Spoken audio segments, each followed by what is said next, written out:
was purchased by your great-grandfather during the First World War from a tiny general store in Knoxville, Tennessee.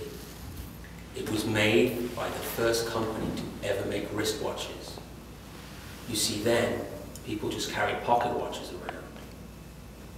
It was bought by Private Ryan Coolidge the day he set sail for Paris. This was your great-grandfather's war watch, and he wore it every day that he was in that war. When he finished his duty, he went home to your great-grandmother.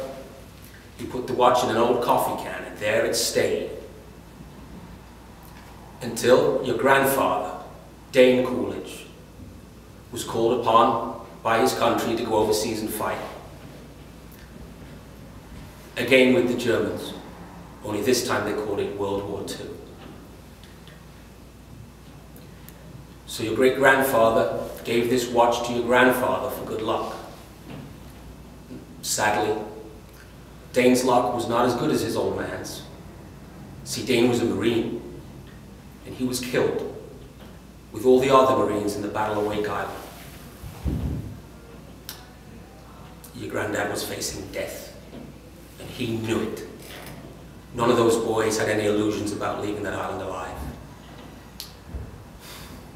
So 3 days before the Japanese took the island, he approached a gunner on an aircraft transport, a guy named Wanaki, who he'd never seen before in his life,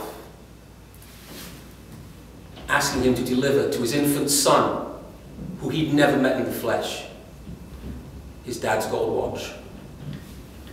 This watch.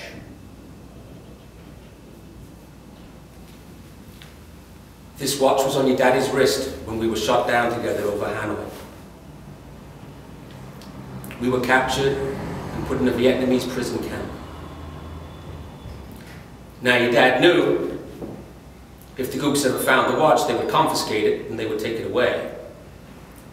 Now the way your dad looked at it, this watch was your birthright, and he'd be damned if the slopes were going to get the greasy old hands on his boy's birthright.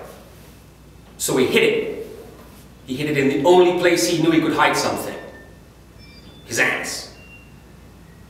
For 5 years, he wore this watch up his ass. He died of dysentery and gave the watch to me.